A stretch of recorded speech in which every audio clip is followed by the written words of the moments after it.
Mama, you carried up the Calvary, your burdens of life, joys through misery. Resurrected before you was 1/3 of your greatness personified in me. Yet I cannot begin to tell you what I've been through. You wanted to raise a Christ-like leader. I, lacking a baptismal and male guidance, chose the company of thieves, thugs, and drug dealers to provide a father figure. We embraced each other with triggers, played hide and go seek with poverty and liquor, for sobriety was a constant reminder that I had to do better than my environment. Mama, sometimes I wonder how things might have been different had I had a positive male influence. Our block was always packed with wild packs of ghetto bastards. All of us had daddies that we call uncle as long as the sex lasted. All of us had girlfriends that called us daddy as long as the sex lasted. And you know better than anyone that no one could tell me nothing, for I knew it all. You paid attention to these broken-hearted, street-shackled, shattered masculine images who took our dollars to cop our spirits.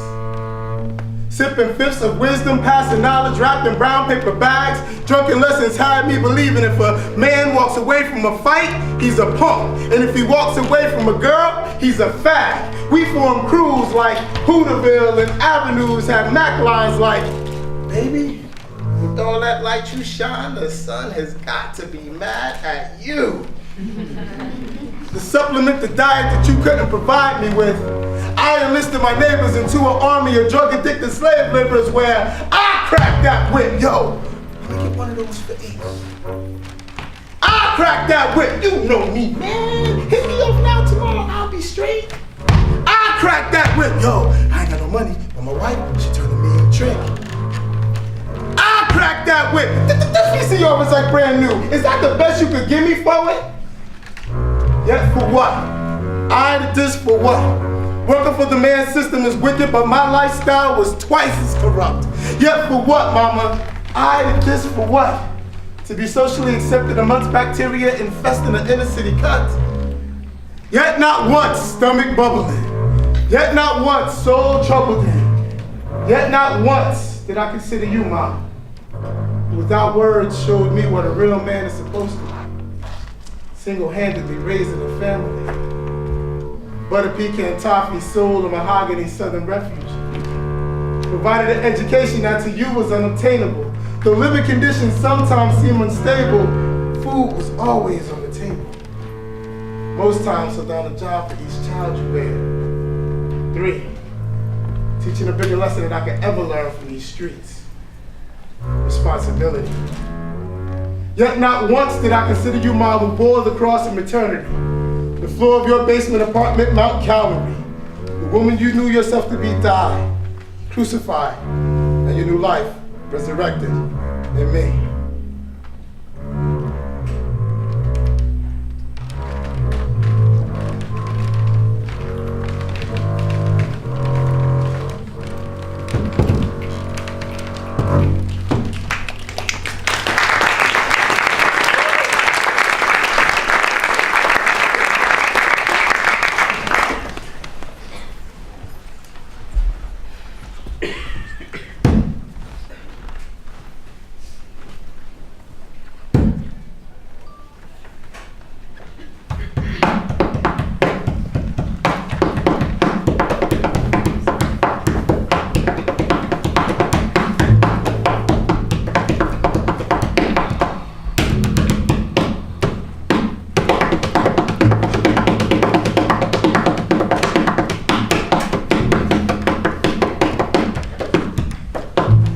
Any convict with half a brain will tell you.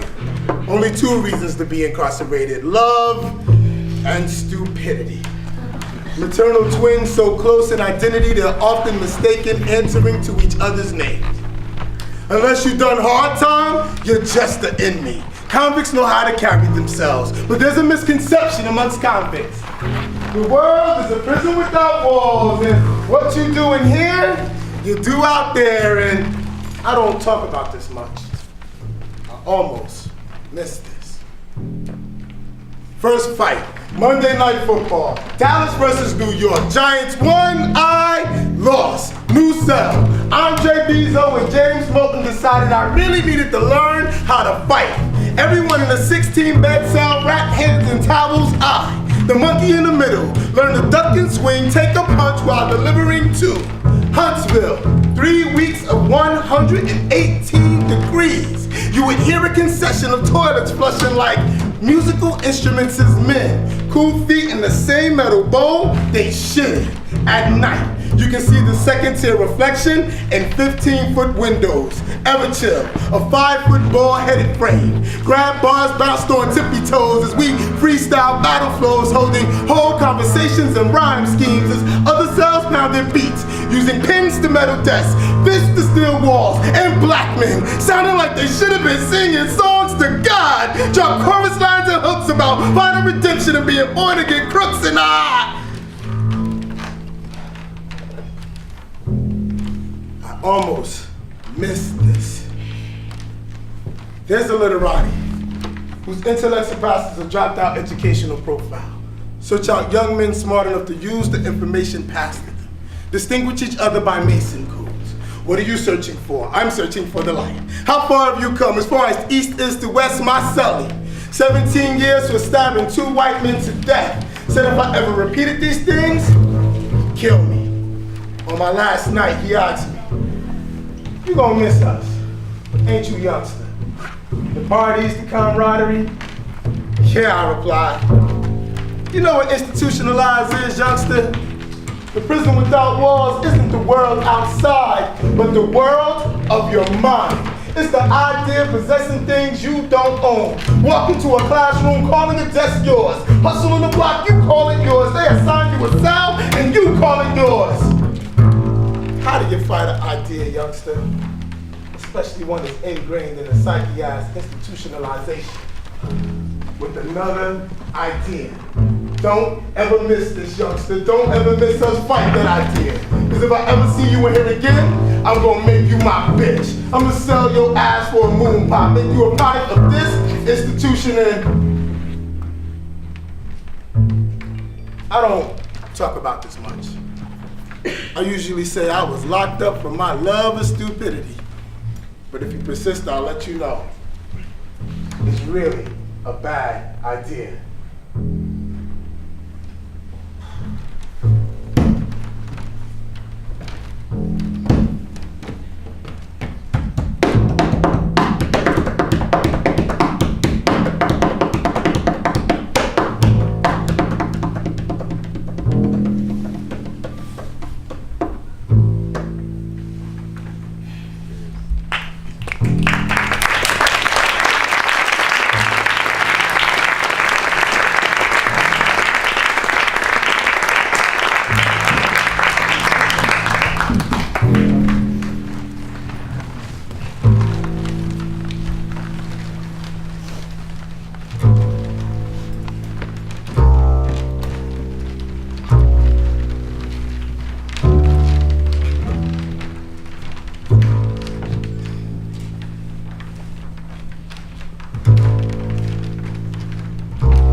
I sit up in bed.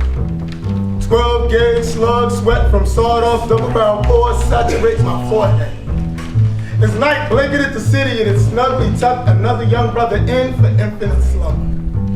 Who was it this time? Little Mans, Junebug, John, Rajan. The list of soldiers gone is already so long, bombers are borrowing walls and other blocks for miracles. In my neighborhood, it's desensitized to funerals since the occurrence started happening more common than often.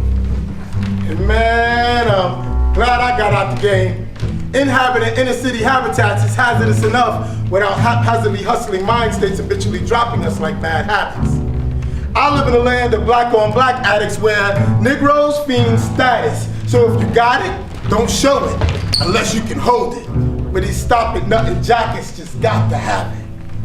And we can't blame racism or even the media for its my very own people that set the value of black life at the price of a leather jacket, green papers, gold chains, or a pair of sneakers.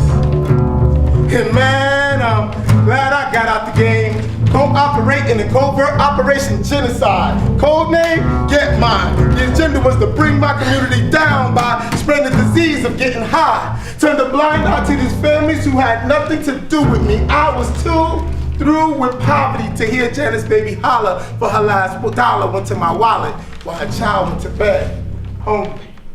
And man, I'm glad I got out the game. I just did a bid where an elder took me into my rites of passage to positive change. Since I couldn't think past my vocab, a broken language kept in slang. I, like my brothers on the corner, just wanted to hang. It was my dialect that kept me in chains. I was a legacy to slavery, not because I wanted to be, but because that's what my thinking had made me. Never learning how to consciously make the decision to be free had allowed my environment to decide who and what I could be. Well, yesterday I was released. Took this new philosophy with me back to the street. Told my boys on the block, I don't know about you, but as far as I'm concerned, this hustling stuff has got to cease. They was like, Negro, please. Everyone knows the laws of ghetto reciprocity states there's only two ways out the game. Life sentence and life deceased. On that note, I turned my back and said, peace. My baby! Screams awakened me. Who was laid to rest this time, I just got to see, because all of us on this block are like family. As I make my way through the crowd, I notice the voice sounds vaguely familiar.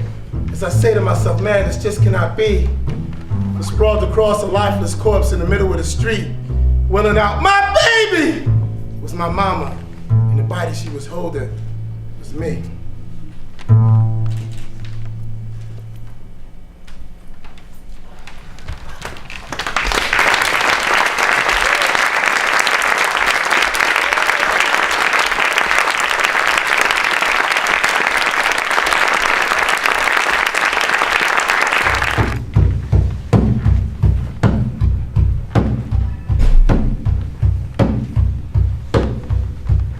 Dear Mr. President, I don't like waking every morning thinking about my daughters and the possibility of today being my last before I take my first step. Several of my friends have seen me holding back tears recently while explaining I no longer feel safe in this skin. I read a statistic that a black man is murdered every 28 hours by law enforcement. Before I left to go on a 10-day silent meditation, Renisha McBride, 19, was shot and killed for asking for help after a car accident.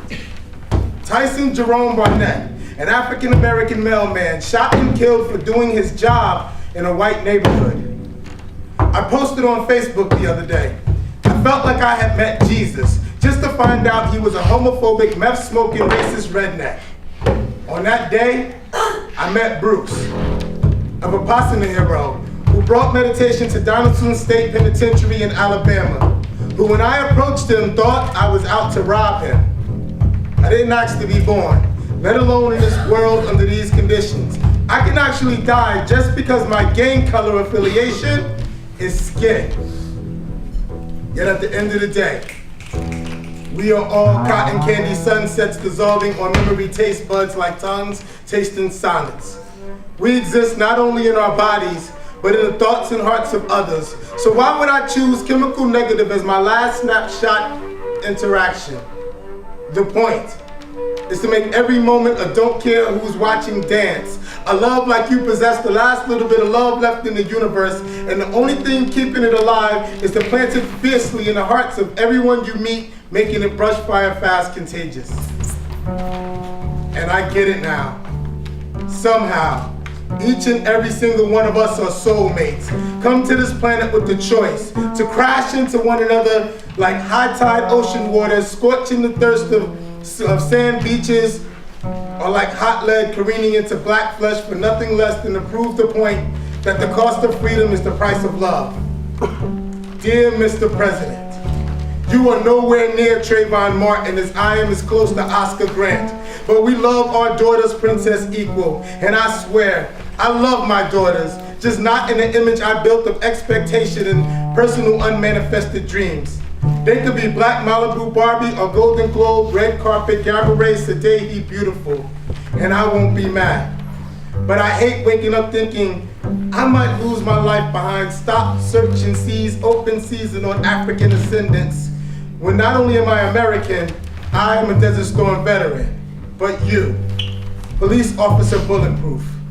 Vocabulary lacks the cause to love like no tomorrow. My black skin makes waking lawless movement, a vigilante trigger finger happy accident. For this reason, I orchestrate every father-daughter moment, moonlight handheld walk soft, first kiss sacred, arms to fall in love deep, and competition for secret crushes. Dear Mr. President, I know we can't pinky promise this no more than I can make the monsters beneath my girls' beds more beautiful, or you can refuse to see America is beating the black out of me. But Les Brown says 96% of the people that will help you live your dreams are people you don't know. I have a dream, Mr. President, and it's simply to live long enough to see my daughters live out theirs.